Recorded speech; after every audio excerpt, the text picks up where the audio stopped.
নমস্কাৰ স্বাগতম জনাইছো এই মুহূৰ্তলৈ ষ্টুডিঅ'ত প্ৰস্মিতা গোস্বামী শনিবাৰৰ পৰা দেশত বলবৎ হ'ব আনলক 3 তৃতীয় পৰ্যায়ৰ আনলকত আইন প্ৰত্যাহাৰ কৰা হৈছে কেন্দ্ৰীয় গৃহ মন্ত্ৰালয়ে জাৰি কৰিছে আনলক 3 নিৰ্দেশনা 5 আগষ্টৰ পৰা খুলিব জিম আৰু যোগ কেন্দ্ৰত থাকিব বহু বাধা নিষেধ সীমিত পৰিসৰত চলিব পাৰিব আন্তঃৰাষ্ট্ৰীয় যাত্ৰীবাহী বিমান সামাজিক দূৰত্ব মানি স্বাধীনতা দিৱস পালনৰ অনুমতি দিয়া হৈছে 31 আগষ্টলৈ বন্ধ থাকিব বিদ্যালয় আৰু মহাবিদ্যালয়সমূহ cinema hall swimming pool coaching centre বন্ধ থাকিব মনোৰঞ্জন পাৰ্ক প্ৰেক্ষাগৃহ ওয়াইন বাৰ পাতিব নোৱাৰিব কোনো সামাজিক বা ৰাজনৈতিক অনুষ্ঠান আনলক 3 বন্ধ থাকিব মেট্ৰো ৰেল সেৱা কন্টেইনমেন্ট জোনত বাহাল থাকিব কঠোৰ লকডাউন কন্টেইনমেন্ট জোনৰ বাহিৰতে অধিক শিথিলতা আৰোপ কৰা হৈছে লগতে বাহিৰলৈ ওলাই আহিলে সকলোৱে মাস্ক পৰিধান কৰিব লাগিব আৰু সামাজিক যি দূৰত্ব সেয়া বৰ্তাই ৰাখিব লাগিব আনলক 3 ইতিমধ্যে তৃতীয় পৰ্যায়ৰ আনলক 3 আইন প্ৰত্যাহাৰ কৰি দিয়া হৈছে কেন্দ্ৰীয় গৃহ মন্ত্ৰালয়ে আনলক 3 নিৰ্দেশনাসমূহ জাৰি কৰিছে 5 আগষ্টৰ পৰা জিম আৰু যোগ কেন্দ্ৰ খুলিব পাৰিব কিন্তু বহুতো বাধা নিষেধ থাকিব অৰ্থাৎ নীতি নিৰ্দেশনা মানিহে জিম আৰু যোগ কেন্দ্ৰ খুলিব পাৰিব লগতে সীমিত পৰিসৰত আন্তঃৰাষ্ট্ৰীয় যাত্ৰীবাহী বিমান চলাচল কৰিব পাৰিব সামাজিক দূৰত্ব মানি স্বাধীনতা দিৱস পালন কৰিব পাৰিব 31 আগষ্টলৈকে স্কুল কলেজ বা বিদ্যালয় মহাবিদ্যালয় বন্ধ থাকিব লগতে cinema hall swimming pool coaching centre বন্ধ থাকিব মনোৰঞ্জন পাৰ্ক প্ৰেক্ষাগৃহ ওয়াইন বাৰো বন্ধ থাকিব আনলক 3 আৰু পাতিব নোৱাৰিব কোনো ধৰণৰ সামাজিক বা ৰাজনৈতিক অনুষ্ঠান আনলক 3 বন্ধ থাকিব মেট্ৰো ৰেল সেৱা কন্টেইনমেন্ট জোনত বাহাল থাকিব কঠোৰ লকডাউন কন্টেইনমেন্ট জোনৰ বাহিৰতে অধিক শিথিলতা দিয়া হ'ব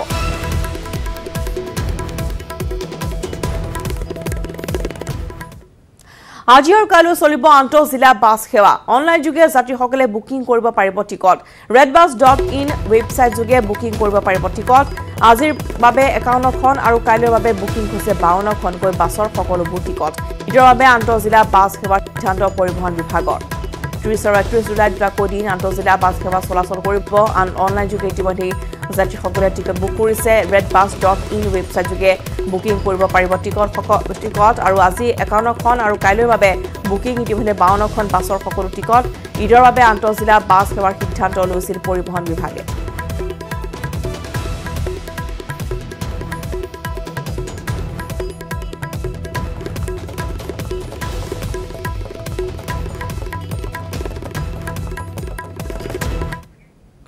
ফলে নতুন ৰাষ্ট্ৰীয় শিক্ষা নীতিত কেন্দ্ৰৰ অনুমোদন কেবিনেট বৈঠকত অনুমোদন নতুন শিক্ষা নীতিত মানৱ সম্পদ বিভাগ হ'ব শিক্ষা মন্ত্ৰালয় উচ্চ শিক্ষাত হ'ব ব্যাপক সাল সলনি সকলোৰে বাবে গুণগত সাৰ্বজনীন শিক্ষা দিয়া হ'ব এক ৰাষ্ট্ৰীয় পাঠ্যক্ৰমৰ জৰিয়তে প্ৰাথমিক শিক্ষাৰ মান উন্নত কৰা নতুন শিক্ষা নীতিত কেন্দ্ৰৰ অনুমোদন আমি জনাইছো নতুন ৰাষ্ট্ৰীয় শিক্ষা নীতি দিয়া হৈছে কেন্দ্ৰৰ অনুমোদন ইতিমধ্যে দিছে কেবিনেট বৈঠকত অনুমোদন দিয়া হৈছে নতুন শিক্ষা নীতিত আৰু মানৱ সম্পদ বিভাগ হ'ব শিক্ষা মন্ত্ৰালয় উচ্চ শিক্ষাত হ'ব ব্যাপক সাল সলনি আৰু সকলোৰে বাবে গুণগত সাৰ্বজনীন শিক্ষা এক ৰাষ্ট্ৰীয় পাঠ্যক্ৰমৰ জৰিয়তে প্ৰাথমিক শিক্ষাৰ মান উন্নত কৰা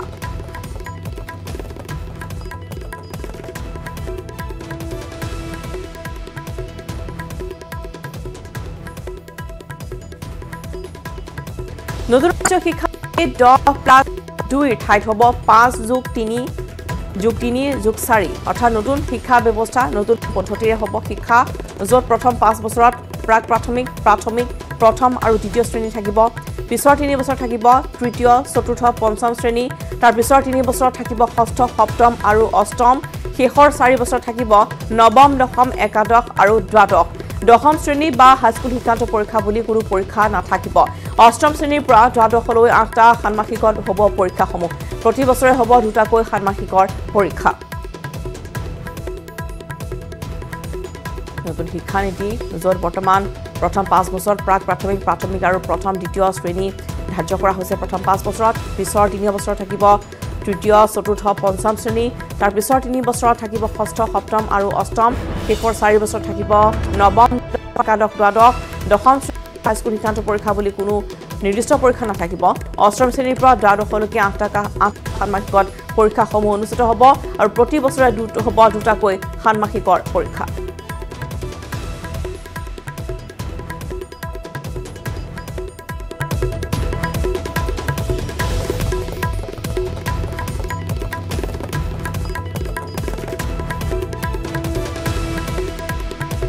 আৰু নতুন ৰাষ্ট্ৰীয় শিক্ষা নীতি স্নাতকৰ পাঠ্যক্ৰম সৰ্বমুঠ 4 বছৰৰ হ'ব কিন্তু বিভিন্ন পৰ্যায়ত এই পাঠ্যক্ৰম এৰিব পাৰিব অৰ্থাৎ মাল্টিপল এক্সিট বহুত প্ৰস্থান ব্যৱস্থা থাকিব প্ৰথম বছৰত এৰিলে পাব চাৰ্টিফিকেট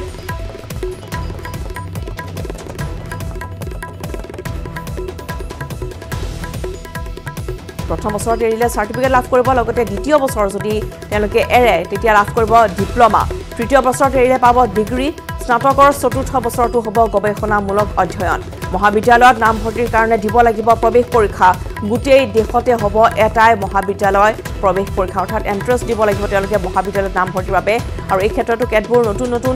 নীতি অৱলম্বন কৰা হৈছে য'ত স্নাতকত সৰ্বমুঠ 4 বছৰ হ'ব পাঠ্যক্ৰম বিভিন্ন পৰ্যায়ত এই পাঠ্যক্ৰমসমূহ এৰিব পাৰিব ছাত্ৰ-ছাত্ৰীসকলে অৰ্থাৎ মাল্টিপল এক্সিট বা বহুতৰূপে প্ৰস্থান ব্যৱস্থাও থাকিব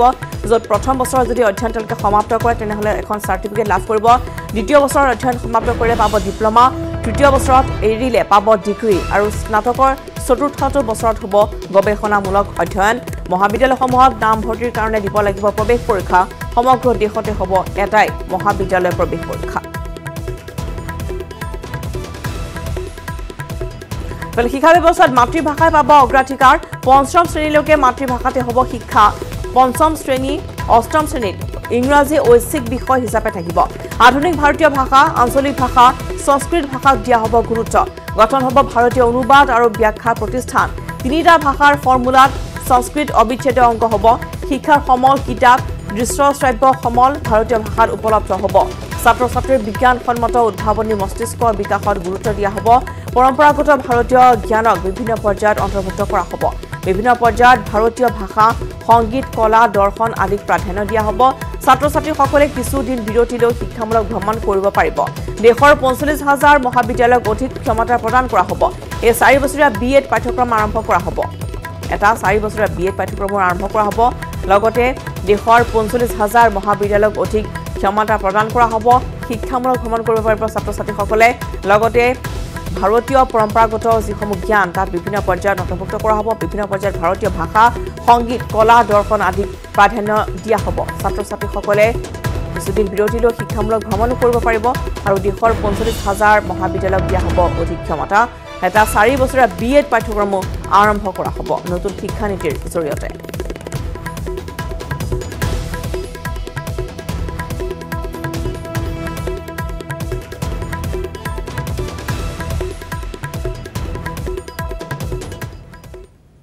পৰৱৰ্তী খবৰ ৰাজ্যত দৈনিক ভয়ংকৰভাৱে বৃদ্ধি কৰোনা আক্ৰান্তৰ সংখ্যা বুধবাৰে ৰাজ্যখনত 1348 জন কৰোনাত আক্ৰান্ত 36295 জনলৈ বৃদ্ধি পাইছে কৰোনা আক্ৰান্তৰ সংখ্যা গুৱাহাটী 348 জন কামৰূপত 127 জন আক্ৰান্ত বৰ্তমানলৈ কৰোনাই প্ৰাণ কাঢ়িছে 92 জনকৈ লোকৰ ৰাজ্যত দৈনিক ভয়ংকৰ ৰূপত বৃদ্ধি পাইছে কৰোনা আক্ৰান্তৰ সংখ্যা বুধবাৰৰ দিনটোত ৰাজ্যখনত 1348 জন কৰোনাত আক্ৰান্ত হৈছে 36295 জনলৈ বৰ্তমান বৃদ্ধি পাইছে কৰোনা আক্ৰান্তৰ সংখ্যা গুৱাহাটী 348 জন কামৰূপত 127 জন আক্ৰান্ত হৈছে বৰ্তমানলৈ কৰোনাই প্ৰাণ কাঢ়িছে 92 জনকৈ লোকৰ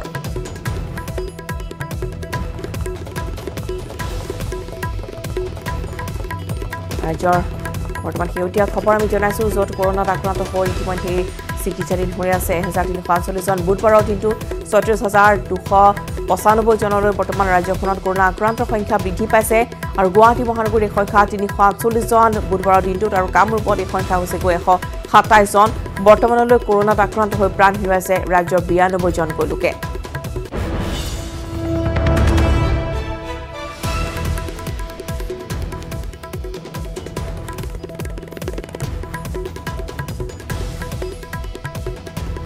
ফলে পাঠশালা ৰেলৱে ষ্টেচনৰ অঘটন একেলগে আত্মহনন দুজনকৈ যুৱকৰ মৃত বেলচৰৰ লাখাপুৰৰ ব্ৰজন ঠাকুৰীয়া আৰু বাক্সাৰ বেবেজিয়া পাৰাৰ অংকুৰ দাস আত্মহত্যাৰ কাৰণ জানিব পৰা হোৱা নাই আৰু কে উদ্ধাৰ কৰিছে দুইজনৰে মৃতৰে পুনৰ জনাইছো যে পাঠশালা ৰেলৱে ষ্টেচনত অঘটন দুগৰাকী যুৱকৰ আত্মহনন একেলগতে মৃত দুগৰাকী হৈছে এগৰাকী বেলচৰৰ লাখাপুৰৰ ব্ৰজন ঠাকুৰীয়া আৰু আনজন হৈছে বাক্সাৰ বেবেজিয়া পাৰাৰ অংকুৰ দাস আত্মহত্যা কৰাৰ কাৰণ এতিয়ালৈকে জানিব পৰা হোৱা নাই যদি ইতিমধ্যে মৃত অৱস্থাত মৃতদেহ উদ্ধাৰ কৰা হৈছে আৰু আৰক্ষীয়ে ইতিমধ্যে দুজনৰ মৃতদেহ উদ্ধাৰ কৰিছে আৰু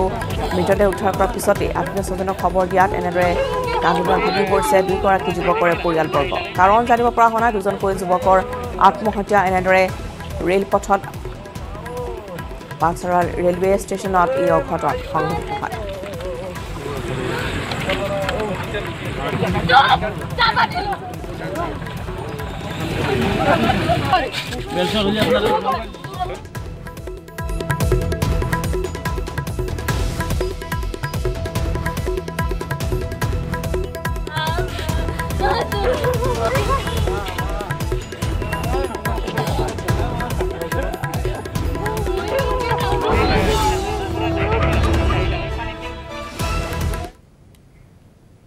বাৰীৰ চুকৰ কঁঠালে এতিয়া খলকনি তুলিছে আন্তঃৰাষ্ট্ৰীয় বজাৰত। অনলাইনতো দিব পৰা হ'ল কঁঠাল গুটিৰ অৰ্ডাৰ। কিন্তু কি এনে গুণ আছে আপুনি মই এলাগি কৰি থোৱা কঁঠাল গুটিৰ? হঠাতে কঁঠালক লৈ কিয় ইমান চৰ্চা?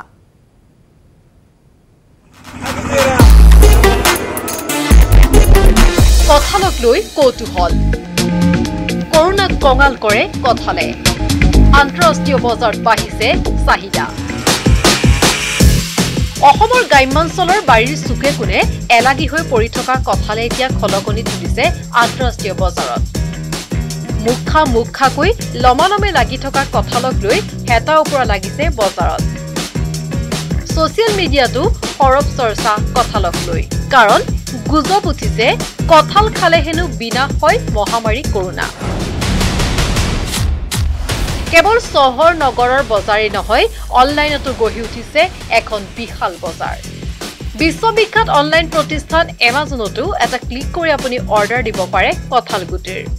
অসমত সহজতে উপলব্ধ ৩০০ গ্ৰাম কঁঠাল গুটিৰ ভাৰতত প্ৰতিষ্ঠানটোৱে দাম নিৰ্ধাৰণ কৰিছে ১৯৯ টকা।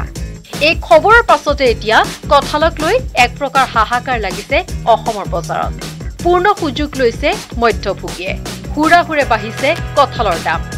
কিন্তু কিয় হঠাৎ আলোড়ন তুলিছে আপুনি মই এলাগি কৰি থোৱা কঁঠালে? গ্ৰাম্য জীৱনৰ অতি সাধাৰণ খাদ্য হিচাপে বিবেচিত কঁঠাল গুটি পুষ্টি গুণেৰে ভৰা খাদ্য। আমাৰ শৰীৰত প্ৰয়োজনীয় আটাইকেইটা উপাদানেই বিচাৰি পোৱা যায় কঁঠাল গুটিত। প্ৰতি ১০০ গ্ৰাম কঁঠাল গুটিত থাকে প্ৰায় ৪৫ কেলৰি, ৭ গ্ৰাম প্ৰটিন, ৩৮ গ্ৰাম কাৰ্বহাইড্ৰেট। গৱেষকসকলৰ মতে কঁঠাল গুটিত থকা মাইক্ৰনিউট্ৰিয়েণ্টছ ছালৰ বাবে অতি উপকাৰী। কঁঠাল গুটিত থকা আইৰণ হিমগ্লবিনে ৰক্তকণিকা বৃদ্ধি কৰাৰ লগতে দূৰ কৰে ৰক্তহীনতা। কোষ্ঠকাঠিন্য দূৰীকৰণতো সহায়ক কঁঠাল গুটি। কঁঠাল গুটি অসমৰ গ্ৰাম্যৰ এক চিনাকি নাম অথবা সহজতে উপলব্ধ খাদ্য সামগ্ৰী। কিন্তু এই কঁঠালক লৈ যে এদিন এখন লাভজনক বজাৰ গঢ়ি উঠিব, সেয়া হয়তো সকলোৰে কল্পনাৰ অতীত। Bureau' report, news ১৮ Assam north east. খবৰ এই মুহূৰ্তত লৈছো এতিয়া চমু বাণিজ্যিক বিৰতি। ঘূৰি আছো বাতৰি মাছলৈ। ৫ আগষ্টত ভূমি পূজনেৰে স্থাপন হ'ব ৰাম মন্দিৰৰ আধাৰশিলা। ৰাম মন্দিৰৰ ভূমি পূজনৰ বাবে প্ৰেৰণ কৰা হৈছে কামাখ্যা ধামৰ ভূগৰ্ভৰ ভূমি আৰু পানী।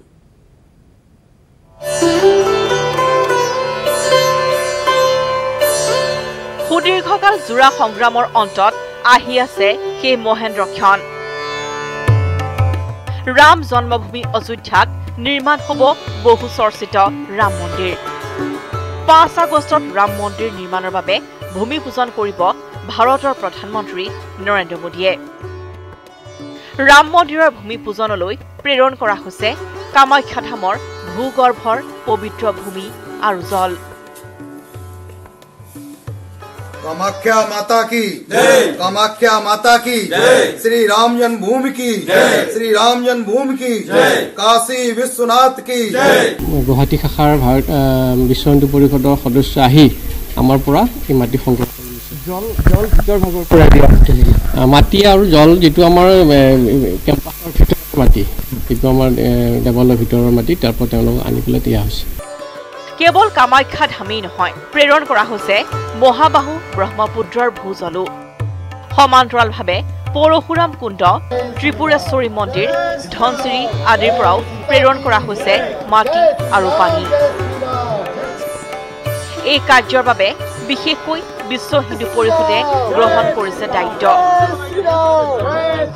ৰাম জন্মভূমি যেহেতু আমাৰ প্ৰত্যেকজন হিন্দুৰে আমি আকাংক্ষিত এটা মন্দিৰ, সেইকাৰণে প্ৰত্যেক স্থানৰ পৰা তাৰ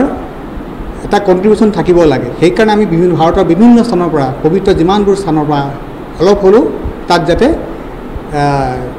একত্ৰিত হয় সেইটোৱে আমাৰ উদ্দেশ্য কেৱল অসম বা উত্তৰ পূৰ্বাঞ্চলেই নহয় দেশৰ প্ৰতিটো প্ৰান্ততে থকা পবিত্ৰ স্থানসমূহৰ পৰা ৰাম মন্দিৰৰ ভূমি পূজনৰ বাবে প্ৰেৰণ কৰা হৈছে ভূমি আৰু জল এতিয়া সকলোৰে অপেক্ষা 5 আগষ্টলৈ কেমেৰা পাৰ্চন নিতুল কৃষ্ণ দাসৰ সহযোগত গুঞ্জন কলিতাৰ report news 18 Assam north east ভাৰতীয় বায়ুসেনাৰ বিৰল সংযোজন বায়ুসেনাত সংযোজন হ'ল বিধ্বংসী ৰাফেল যুদ্ধ বিমানৰ আন দেশৰ 600 কিলোমিটাৰ ভিতৰলৈ ক্ষেপণাস্ত্ৰ নিক্ষেপ কৰি ৰাফেলে নিশ্চিহ্ন কৰিব শত্ৰু শিবিৰ দেশৰ প্ৰতিৰক্ষাৰ বাবে ঐতিহাসিক মুহূৰ্ত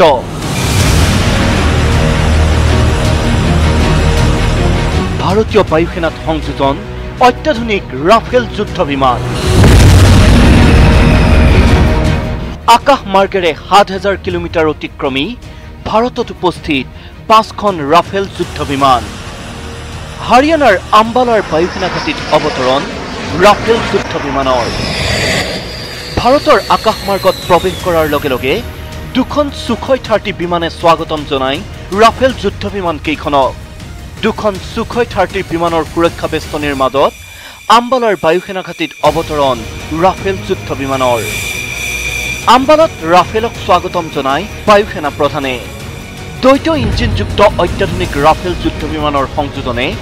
বিশ্বৰ অন্যতম শক্তিশালী বায়ুসেনা ৰূপে প্ৰতিষ্ঠিত কৰিলে ভাৰতীয় বায়ুসেনা ভাৰত চীনৰ উত্তেজনাৰ মাজতে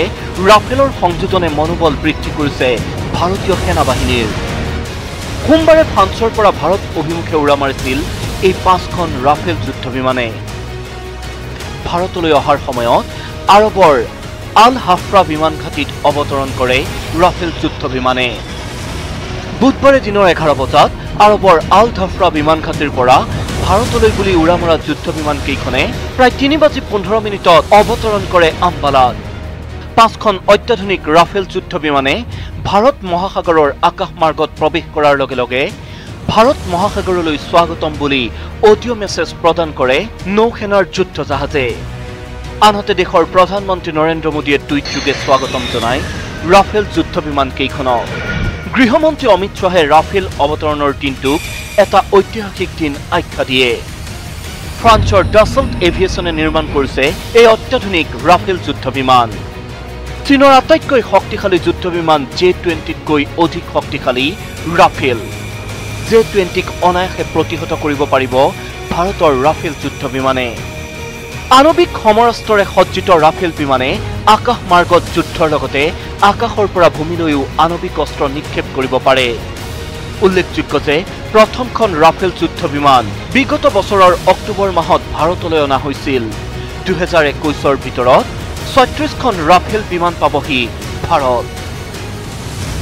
ভাৰতত এই ৰাফেল যুদ্ধ বিমান কেইখনত কেতবোৰ ন ইজৰাইলী প্ৰযুক্তিৰ সংযোজনেৰে অধিক শক্তিশালী কৰি তোলা হ'ব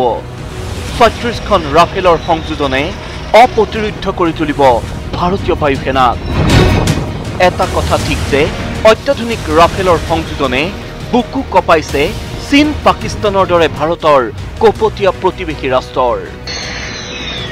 news desk news 18 Assam north east ফলে মহানগৰ ফাঁচী বজাৰত কোভিড পৰীক্ষা ব্যৱস্থাৰ বুজ ললে স্বাস্থ্যমন্ত্ৰী ডক্টৰ হিমন্ত বিশ্ব শৰ্মাই বুধবাৰে ফাঁচী বজাৰ আগ্ৰৱাল সদনৰ কোভিড পৰীক্ষা ব্যৱস্থাৰ বুজ লয় স্বাস্থ্যমন্ত্ৰীগৰাকীয়ে টেষ্টিং প্ৰক্ৰিয়াৰ বুজ লোৱাৰ পিছতে মন্ত্ৰীগৰাকীয়ে কামৰূপ চেম্বাৰ্ছ অৱ কমাৰ্চৰ বিষয়ববীয়াৰ সৈতে বৈঠকত মিলিত হয় স্বাস্থ্যমন্ত্ৰী হিমন্ত বিশ্ব শৰ্মা মহানগৰীৰ ব্যৱসায়িক প্ৰতিষ্ঠানৰ স্বত্বাধিকাৰী আৰু কৰ্মচাৰীক 10 আগষ্টৰ পূৰ্বে ৰেপিড এণ্টিজেন টেষ্ট কৰি শেষ কৰিবলৈ আহ্বান জনায় এনেধৰণে টেষ্ট কৰিলেহে পথৰ দুয়োকাষে দোকান পোহাৰ খুলিব পৰা হ'ব বুলি উল্লেখ কৰে মন্ত্ৰীগৰাকীয়ে আজি আমি কামৰূপ চেম্বাৰ্ছ অৱ কমাৰ্চত মই আৰু ডিচি আহিছিলোঁ আমি ইয়াৰ বিভিন্ন ব্যৱসায়ী যি সংস্থা আছে মটৰ পাৰ্টছৰ পৰা টেক্সটাইলৰ পৰা যিমানখিনি আছে সকলোৰে লগত আমি কথা পাতিলোঁ আৰু আমি তেওঁলোকক কৈছোঁ যে 1ৰ পৰা 10 তাৰিখৰ ভিতৰত মালিকে হওক বা তেওঁলোকৰ কৰ্মচাৰীয়ে হওক গোটেইবিলাকক টেষ্ট কৰাব লাগে কাৰণ নহ'লে আমি সদায় সোঁফাল বাওঁফালৰ দোকানে কৰি থাকিব লাগিব যাতে দুইটা ফালৰ দোকান খুলিব পাৰে ব্যৱসায় ভাল কৰি হ'ব পাৰে সেইকাৰণে মই তেখেতসকলক ৰিকুৱেষ্ট কৰিছোঁ যে আপোনালোকৰ এমপ্লয়ী মালিক সকলোৱে যাতে আহি চেম্পল দিয়ে। আমি ইয়াতে ভ্ৰাম্যমান টেষ্টিং কৰিছোঁ, আজি যেনেকৈ এইটো কলনীত কৰিছোঁ, গলিত কৰিছোঁ, অহাকালি আগৰটোত যাম। এনেকৈ 10 তাৰিখৰ ভিতৰত আমি বিভিন্ন গলিত আমাৰ ভ্ৰাম্যমান টেষ্টিং চেণ্টাৰ হ'ব আৰু খুব ভাল কৰি আহি তেওঁলোকে টেষ্ট কৰিব পাৰিব। হাওড়াঘাটৰ যমুনা গাঁৱত বাঘৰ সন্ত্ৰাস। ঢেকীপতীয়া বাঘৰ আক্ৰমণত আহত লোকজন জিতেন খাকলাৰী। পথাৰত ভুই ৰুই থাকোঁতে আক্ৰমণ কৰে লোকজনক। যমুনা গাঁৱৰ দীঘলীয়াটিত এক আতংকময় পৰিৱেশে বিৰাজ কৰিছে। দেখুৱাইছো দৃশ্য হাওড়াঘাটত এনেদৰে বাঘৰ সন্ত্ৰাসৰ পিছতেই এক আতংকময় পৰিৱেশে বিৰাজ কৰিছে। ইতিমধ্যে মুখ আৰু হাতত আঘাত পাইছে এগৰাকী ব্যক্তিয়ে। আহত লোকজন হৈছে জিতেন খাকলাৰী। পথাৰত ভুই ৰুই থাকোঁতে হঠাতে আক্ৰমণ কৰে এটা বাঘে। যমুনা গাঁও দীঘলীয়াটিত এক আতংকময় পৰিৱেশ এই মুহূৰ্তত।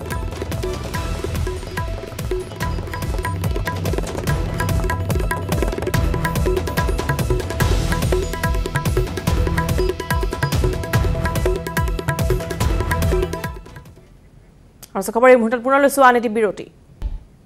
শেহতীয়াভাৱে ভাৰতৰ সৰ্বশক্তিমান যুদ্ধ বিমান ৰাফেলৰ লগত জড়িত হৈছে অসমৰ নাম। ফ্ৰান্সৰ পৰা ভাৰত আহি পোৱা ৰাফেল বিমানৰ 5খনৰ পাইলটৰ বাবে লোগো প্ৰস্তুত কৰি ভাৰতবৰ্ষৰ বাবে গৌৰৱপূৰ্ণ মুহূৰ্তৰ সাক্ষী হ'ল বাছুগাঁৱৰ 22 বছৰীয়া যুৱক। সৰুৰে পৰা আৰ্ট কৰি ভাল পোৱা সৌৰভ চেৰুদিয়া নামৰ যুৱকজনৰ কৃতিত্বত আনন্দিত হৈ পৰিছে চিৰাংবাসী ৰাইজ। প্ৰায় এটা সপ্তাহৰ ভিতৰতে গল্ডেন এৰো হিচাপে পেটছ ডিজাইন কৰিছে সৌৰভে। ইয়াৰ পূৰ্বেও সৌৰভে তেজাছ স্কোৱাড্ৰন, সূৰ্যা এৰবেটিক টিমকে ধৰি বিভিন্ন পেটছ ডিজাইন কৰিবলৈ সক্ষম হৈছে। হিমালয়ান ইগলৰ লগত সোণালী কাৰ আৰু ভাৰতৰ জাতীয় পতাকাৰ সৈতে ৰাফেল যুদ্ধ বিমানৰ চিত্ৰ সন্নিৱিষ্ট কৰি সুন্দৰকৈ লোগো প্ৰস্তুত কৰি তুলিছে। সৰুৰে পৰা বায়ু সেনাৰ চাকৰিৰ প্ৰতি আকৰ্ষিত হৈ থকা সৌৰভে ভাৰতবৰ্ষৰ এক গৌৰৱপূৰ্ণ মুহূৰ্তত এইদৰে অংশীদাৰ হ'বলৈ সক্ষম হোৱাত অতিশয় আনন্দিত হোৱা বুলি জানিবলৈ দিছে। আগতে খবৰ উপানন্দ শৰ্মাৰ এক প্ৰতিবেদন। ফ্ৰান্সৰ পৰা 5খনকৈ ৰাফেল বিমান ইতিমধ্যে ভাৰতবৰ্ষ আহি পাইছে আৰু ভাৰতবাসীৰ বাবে এয়া গৌৰৱৰ খবৰ। আৰু ইয়াৰ লগতে অসমবাসীৰ বাবে এক আনন্দৰ খবৰ যে ৰাফেল বিমান চলাই অহা 5গৰাকীকৈ পাইলটৰ যি তেওঁলোকে পৰিধান কৰা পেটছ আছে সেয়া প্ৰস্তুত কৰি ওলাইছিল চিৰাং জিলাৰ বাছুগাঁৱৰ এজন যুৱক আৰু সৌৰভ চেৰুদিয়া তেওঁৰ নাম। আৰু আনন্দৰ খবৰ আৰু গোটেই অসমবাসী ভাৰতবাসীক গৌৰৱান্বিত কৰিছে। আৰু মই এতিয়া উপস্থিত আছোঁ তেওঁলোকৰ ঘৰত আৰু এয়া দৃশ্য দেখুৱাবলৈ বিচাৰিছোঁ। যুৱকজনে নিজৰ প্ৰচেষ্টাতে ইয়াৰ পূৰ্বেও এই ধৰণে কাম তেওঁলোকে কৰিবলৈ সক্ষম হৈছিলে আৰু এইবাৰ যিহেতু যে ফ্ৰান্সৰ পৰা যি ৰাফেল বিমান ভাৰতবৰ্ষই ক্ৰয় কৰিলে আৰু এই সময়ত যুৱকজনৰ এই কৃতিত্ব সকলোৱে শলাগিছে। আৰু মই যুৱকজনৰ প্ৰথম প্ৰতিক্ৰিয়া নিউজ 18ৰ তৰফৰ পৰা জানিব বিচাৰিম, তুমি এই কামত কেনেদৰে জড়িত হ'লা?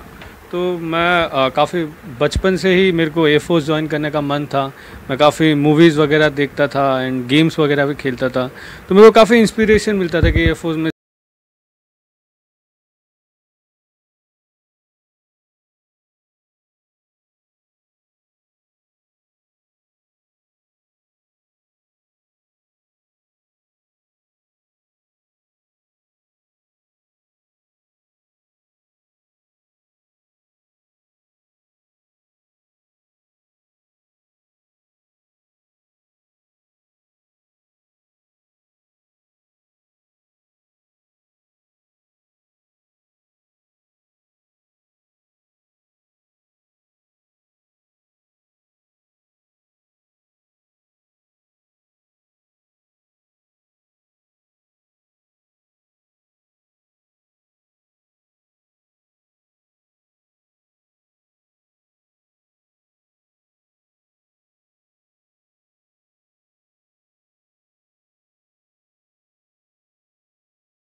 উদ্দেশ্য বাতৰি শেষ অংশলৈ কৰোনাত আক্ৰান্ত ওৰাং সামূহিক স্বাস্থ্য কেন্দ্ৰৰ চিকিৎসক সাবিজুলাত ডক্টৰ সন্তোষী মা নাথ নামৰ চিকিৎসকগৰাকীৰ সৈতে ধৰা পৰিছে কোভিড-19 পজিটিভ তাৰ পিছতে চিকিৎসালয়খনত কণ্টেইনমেণ্ট জোন হিচাপে ঘোষণা কৰা হৈছে সম্প্ৰতি আন চিকিৎসা কৰ্মীৰ সব সংগ্ৰহ কৰা হৈছে যদিও ফলাফল অহা নাই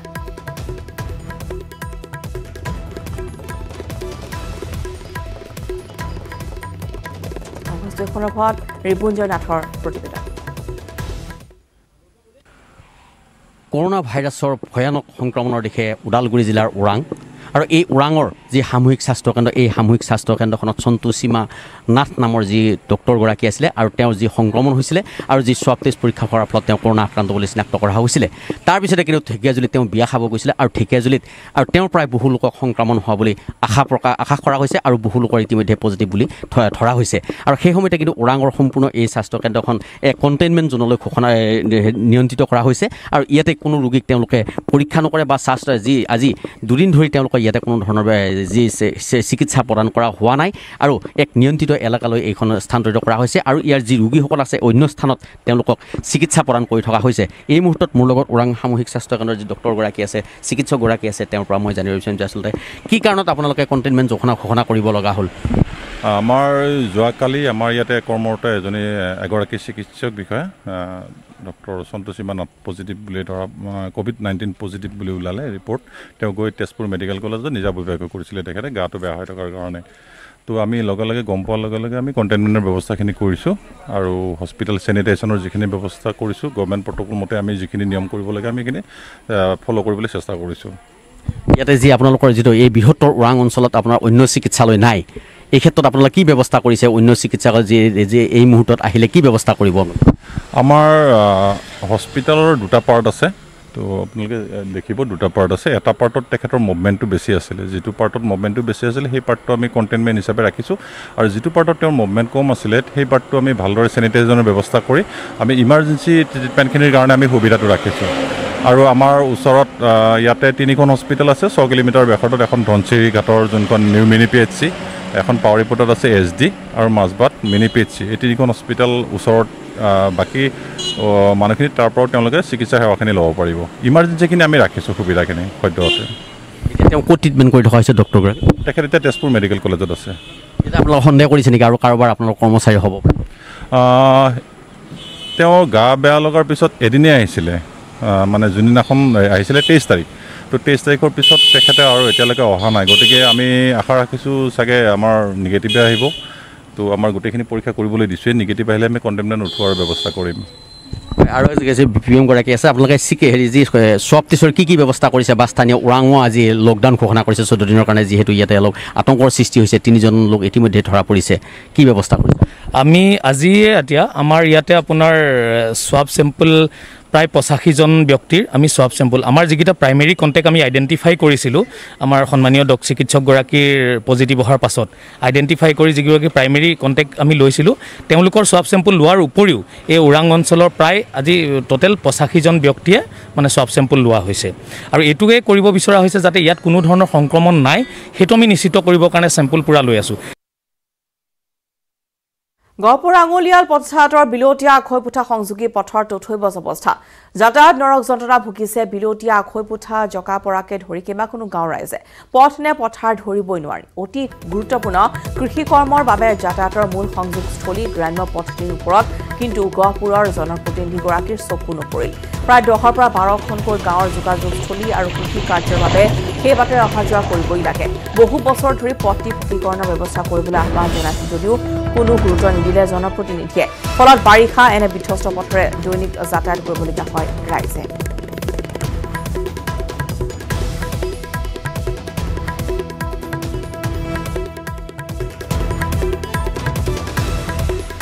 গহপুৰৰ পৰা পলাশ ফুকনৰ ৰিপৰ্ট পথ নে পথাৰ এটা দৃশ্য দেখি হয়তো আপোনালোকে ভাবিবলৈ বাধ্য হ'ব আমি এটি পথৰ দৃশ্য দেখুৱাবলৈ উপস্থিত হৈছোঁ গহপুৰৰ বিলতীয়া গাঁৱত আচলতে পথ বুলি ক'ব নোৱাৰি কেমেৰা সহযোগীয়ে দেখাব এখন পথাৰ সদৃশ পৰিৱেশ আৰু কিন্তু এই পথেৰে দৈনিক শ শ যাত্ৰী অহা যোৱা কৰিবলগীয়া হয় এটা বিশেষ গুৰুত্বপূৰ্ণ পথ এই বিলতীয়াৰ পৰা জকাপুৰা আখৈপুটা কে ধৰি প্ৰায় 10-12খন গাঁৱৰ এই সংযোগী পথ কিন্তু বছৰ বছৰ ধৰি এই পথটো উপেক্ষিত হৈ আছে। কিন্তু গহপুৰ সমষ্টিৰ যি জনপ্ৰতিনিধি আছে সেই জনপ্ৰতিনিধিগৰাকীক কিন্তু বছৰি জনোৱা হয় এই পথটোৰ বিষয়ে, কিয়নো এই পথটো অতি গুৰুত্বপূৰ্ণ পথ। স্থানীয় গাঁওবাসী আছে মোৰ সৈতে। দাদা কওকচোন, কেনেকুৱা ধৰণৰ জমৰ যন্ত্ৰণা ভুগি আহিছে আপোনালোকে পথটোক লৈ? হয়, আপুনি মোক সুধিছে, হয় এইটো মোৰ ঘৰ এইফালৰ পৰা ওলাই আহি পেলাই প্ৰথমতে ধৰক একেবাৰে বোকাতে পৰিব লাগে। এই পথটো আমাৰ বালিজান বিলতীয়া হৈ পেলাই সোমাই পেলাই অহা পথ। এটা এই পথটো এটা 10-12খন গাঁৱৰ সংযোগী পথ। এই পথটোৱেদি বিভিন্ন খেতি পথাৰ গৰু চৰু চৰাবলৈ নিয়া এটা পথ। এই পথটোৰ বিষয়ে আমি আমাৰ গহপুৰ স্থানীয় বিধায়কক কেইবাবাৰো আমি তেখেতৰ লগত সংযোগ কৰি এই পথটো আজিলৈকে পকীকৰণ কৰিব পৰা নাই। এই পথটো কেইটামান শিলগুটি পেলাই থ'লে নহ'ব। এই পথটো নহয় খাপৰি হ'ব লাগিব, নহ'লে এই পথটো পকা হ'ব লাগিব। আৰু আছে স্থানীয় ব্যক্তি, মই সুধিবলৈ চেষ্টা কৰিম। দাদা কওকচোন, আপোনালোকে এই পথেৰে দৈনিক অহা যোৱা কৰে আৰু ইয়াৰ কৃষি কৰ্মৰ বাবে দৈনিক 20-25খন ট্ৰেক্টৰ অহা যোৱা কৰে। ওচৰতে চিকিৎসালয় আছে। এতিয়া বৰ্তমান মুহূৰ্তত কেনেকুৱা ধৰণৰ সমস্যাৰ সৃষ্টি হৈ আছে? হয়, এই পথটোদি যোৱা আমাৰ বহুত অসুবিধা হৈছে। আমি দিনতে এই বাটটোদি যাবলৈ অকণমান মানে বহুত অসুবিধাৰ সন্মুখীন হ'বলগীয়া হৈছে। ৰাতিৰ কথা নকমেই। পুনৰ কৈছোঁ যে ইয়াৰ স্থানীয় যি জনসাধাৰণ আছে, বাৰম্বাৰ জনপ্ৰতিনিধিগৰাকী গহপুৰ সমষ্টিৰ প্ৰতি বছৰে আছে এই পথটোৰ বিষয়ে অৱগত কৰে, কিন্তু চকু কাণ নিদিয়ে।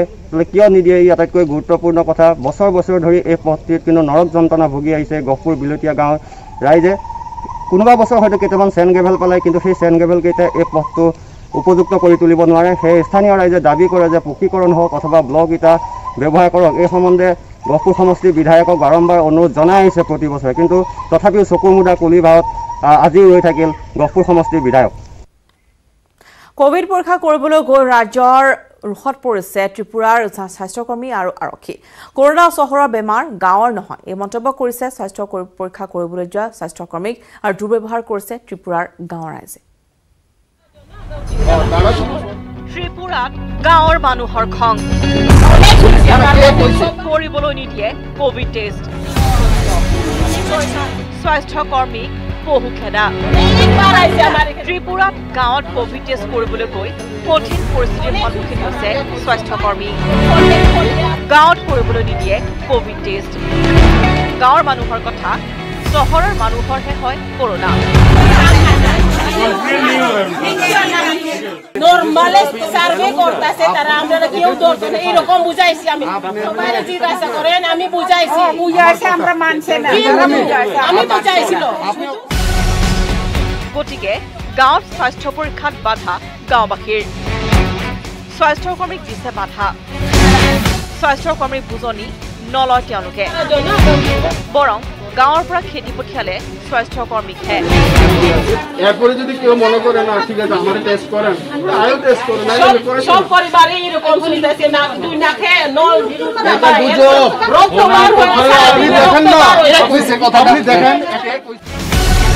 উল্লেখযোগ্য যে চৰকাৰে ঘৰে ঘৰে কৰোনা পৰীক্ষা কৰিবলৈ দিছে যদিও ত্ৰিপুৰাৰ গাঁৱত প্ৰবল প্ৰত্যাহ্বানৰ সন্মুখীন হৈছে স্বাস্থ্যকৰ্মীসকল। আগৰতলাৰ পৰা কাজল কৌৰীৰ ৰিপৰ্ট, নিউজ 18 অসম ডাউন।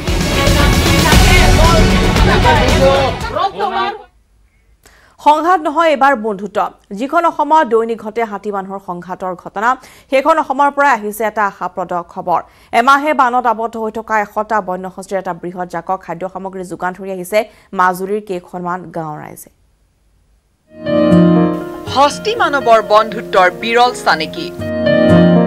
বানত সৰ্বশান্ত হৈও হাতীক খাদ্য যোগান ৰাইজৰ। বানৰ বাবে আবদ্ধ 100টা বন্যহস্তীৰ বৃহৎ জাক। মানুহ আৰু বন্যপ্ৰাণী প্ৰেমৰ এক বিৰল দৃশ্য, যি দৃশ্যই কেৱল ভোগ সৰ্বস্ব সমাজখনৰ মানুহক আঁতৰাই লৈ গৈছে মানৱতাৰ মাজলৈ। বিগত এমাহে বানত বন্দী হৈ পৰা প্ৰায় 100টা বন্যহস্তীৰ এটা বৃহৎ জাকে বাহৰ পাতি আছে ব্ৰহ্মপুত্ৰৰ মাজৰ মাজুলী যোৰহাট সীমান্ত জাজিমুখ চাপৰিত। হাতীৰ জাকটোত আছে প্ৰায় 30টা পোৱালি। আবদ্ধ হৈ পৰা বৃহৎ হাতীৰ জাকটোৰ মাজত দেখা দিছে তীব্ৰ খাদ্য সংকটে।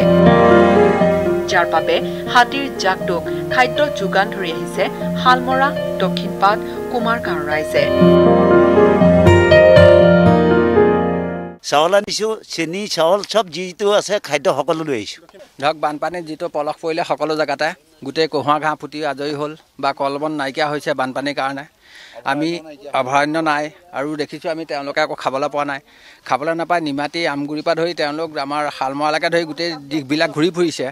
সেইকাৰণে আমি আজি গাঁৱৰ পৰা যিখিনি কল কুঁহিয়াৰ কঁঠাল ধান চাউল ঘাঁহলৈকে ধৰি আমি আৰু কলপাতো কিছুমান আনি আমি তেওঁলোকক দি সন্ধ্যা খুৱাই তেওঁলোকে যাতে আমাৰ নামনি ছাইডত নাহে উজনি ছাইডত আকৌ তেওঁলোক যাবৰ কাৰণে আমি তেওঁলোকৰ বন বিভাগৰ সহযোগত ৰাইজে যোগান ধৰিছে কলগছ কল কঁঠাল চাউল চেনি নিমখ ধানকে ধৰি বিভিন্ন খাদ্য সামগ্ৰী ৰাইজে সহযোগিতা আগবঢ়াইছে ভালে পাইছোঁ কাৰণ আমাৰ এইবাৰ যিটো বান লগে লগে 4টামান বানপানী সৃষ্টি হৈ গ'ল আৰু হাতীজাকৰ মানে কণ কণ পোৱালি থকা কাৰণে আৰু বৃহৎ এই এলেকাটো বানে প্লাবিত হৈ থকা কাৰণে সিহঁতে যেনি তেনি পাৰ হ'বলৈ সুবিধাটো পোৱা নাইকিয়া পোৱালিবিলাকৰ কাৰণে মাজুলী বন বিভাগৰ কৰ্মীসকলে দিনে ৰাতিয়ে 24 ঘণ্টা আমি এই হাতীজাকৰ পিছে পিছে আছোঁ জাজিমুখৰ চাপৰিৰ কহুৱাৰ মাজত আপোন মনে বিচৰণ কৰি থকা হাতীৰ জাকটোৱেও যেন উমান পাইছে এই বন্ধুত্বৰ খাদ্য সামগ্ৰী লৈ আহিলেই অঞ্চলটোৰ পৰা কিছু দূৰলৈ আঁতৰি যায় হাতীৰ জাকটো আৰু মানুহ আঁতৰি গ'লে মুক্তমনে খাদ্য গ্ৰহণ কৰে যি সময়ত বানে তছনছ কৰিছে আপোন ঘৰখন তীব্ৰ সংকট নামি আহিছে জীৱন জীৱিকালৈ সেই সময়তে শালমৰা দক্ষিণপাট কুমাৰগাঁওবাসীয়ে দেখুওৱা এই কাৰ্য নিঃসন্দেহে আদৰ্শনীয় আৰু অনুকৰণীয় মাজুলীৰ পৰা সঞ্জিত সম্পৰাৰ report news 18 Assam north east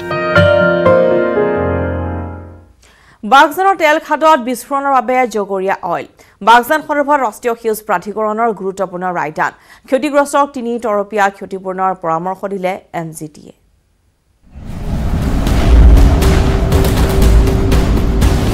বাগজানৰ তেল খাদত বিস্ফোৰণৰ বাবে জগৰীয়া অইল ৰাষ্ট্ৰীয় সেউজ প্ৰাধিকৰণৰ গুৰুত্বপূৰ্ণ ৰায় পৰিকল্পনা আৰু কাৰ্যকৰীকৰণৰ বেমেজালিৰ বাবে তেল খাদত বিস্ফোৰণ ক্ষতিগ্ৰস্তক 3 তৰপীয়া ক্ষতিপূৰণৰ পৰামৰ্শ ৰাষ্ট্ৰীয় সেউজ প্ৰাধিকৰণৰ ৰাষ্ট্ৰীয় সেউজ প্ৰাধিকৰণে গঠন কৰি দিয়া 8জনীয়া কমিটিয়ে বাগজান কাণ্ডৰ বাবে জগৰীয়া কৰিলে অইলক 8জনীয়া কমিটিৰ মতে তেল খাদৰ এই বিস্ফোৰণ প্ৰতিৰোধ কৰিব পৰা হ'লহেঁতেন ইফালে ৰাষ্ট্ৰীয় সেউজ প্ৰাধিকৰণৰ বিশেষজ্ঞ কমিটিয়ে বাগজানৰ ক্ষতিগ্ৰস্তক ক্ষতিপূৰণৰ বাবে অইল কৰ্তৃপক্ষক এক 3 তৰপীয়া ব্যৱস্থাৰ পৰামৰ্শ দিছে ক্ষতিগ্ৰস্তক 3 ভাগত বিভক্ত কৰাৰ পৰামৰ্শ সেই অনুসৰি প্ৰথম শ্ৰেণীৰ ক্ষতিগ্ৰস্তক 25 লাখ টকাকৈ ক্ষতিপূৰণৰ নিৰ্দেশ দ্বিতীয় শ্ৰেণীৰ ক্ষতিগ্ৰস্তক 10 লাখ টকাকৈ ক্ষতিপূৰণৰ নিৰ্দেশ আৰু তৃতীয় শ্ৰেণীৰ ক্ষতিগ্ৰস্তলৈ 2.5 লাখ টকাকৈ ক্ষতিপূৰণ দিয়াৰ নিৰ্দেশ বাগজানৰ জুয়ে যিসকলৰ ঘৰ সম্পূৰ্ণৰূপে নিঃশেষ কৰাৰ লগতে যিসকল পৰিয়াল গুৰুতৰভাৱে আঘাতপ্ৰাপ্ত হ'ল আৰু পোহনীয়া জন্তুৰ লগতে মূল্যৱান গছ উদ্যান শস্য সম্পূৰ্ণৰূপে বিনষ্ট কৰিলে সেইসকলক প্ৰথম শ্ৰেণীৰ ক্ষতিগ্ৰস্তৰ তালিকাত অন্তৰ্ভুক্ত কৰাৰ নিৰ্দেশ আনহাতে যিসকলৰ ঘৰ আৰু সম্পত্তি গুৰুতৰভাৱে ক্ষতি হোৱাৰ লগতে আহত হ'ল তেওঁলোকক দ্বিতীয় শ্ৰেণীৰ ক্ষতিগ্ৰস্তৰ তালিকাত অন্তৰ্ভুক্ত কৰাৰ নিৰ্দেশ আৰু যিসকল আংশিকভাৱে ক্ষতিগ্ৰস্ত হ'ল তেওঁলোকক তৃতীয় শ্ৰেণীৰ ক্ষতিগ্ৰস্তৰ তালিকাত অন্তৰ্ভুক্ত কৰিছে ৰাষ্ট্ৰীয় সেউজ প্ৰাধিকৰণে সেই অনুসৰি প্ৰথম শ্ৰেণীৰ ক্ষতিগ্ৰস্তক তাৎক্ষণিকভাৱে ক্ষতিপূৰণ দিয়াৰ নিৰ্দেশ দ্বিতীয় শ্ৰেণীৰ ক্ষতিগ্ৰস্তক 15 দিনৰ ভিতৰত ক্ষতিপূৰণ দিয়াৰ নিৰ্দেশ আৰু জিলা প্ৰশাসনৰ সহায়ত তৃতীয় শ্ৰেণীৰ ক্ষতিগ্ৰস্তৰ তালিকা প্ৰস্তুত কৰি 45 দিনৰ ভিতৰত ক্ষতিপূৰণ প্ৰদানৰ নিৰ্দেশ জিলা প্ৰশাসনকো এই ক্ষেত্ৰত বিহিত ব্যৱস্থা ল'বলৈ নিৰ্দেশ দিছে ৰাষ্ট্ৰীয় সেউজ প্ৰাধিকৰণে এনজিটিৰ এই নিৰ্দেশে প্ৰতিবাদ মুখৰ হৈ থকা বাগজানবাসীলৈ কঢ়িয়াইছে আশাৰ বতৰা ইফালে আজিও জ্বলিয়ে আছে বাগজানৰ জুই 63 দিনে নিৰ্বাপন কৰিব পৰা নাই বাগজান তেল